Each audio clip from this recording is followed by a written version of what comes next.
เอาแค่កំពតកំពូលដួងចិន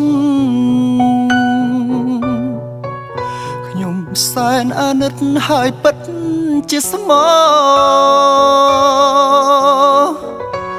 សុភាកំព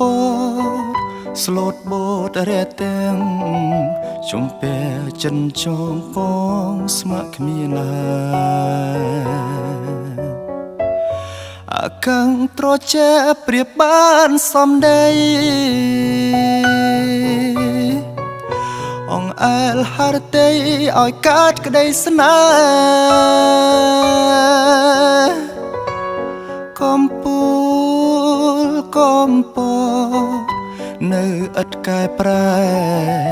គុណយូរត់តែឲ្យស្នេហ៍ជាប់ចិន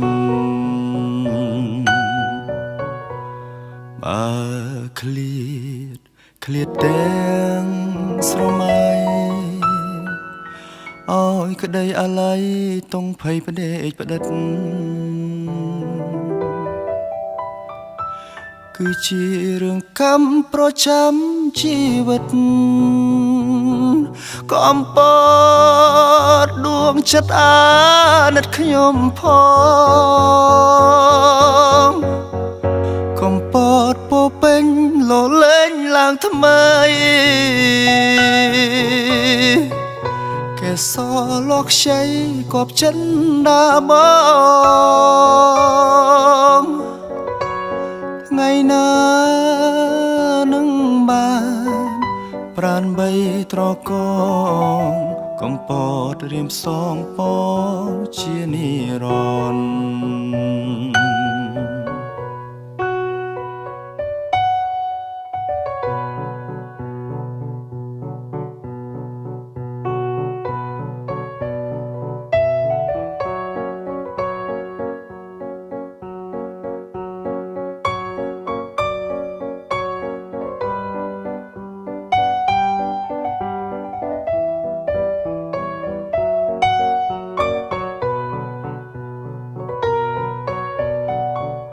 កំពតពោពេញលលែងឡើងថ្មី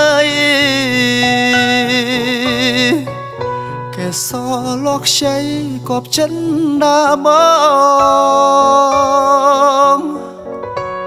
ថ្ងៃណានឹងបានប្រានបីត្រកងកំពតរៀមសងពងជានិរន្តរ៍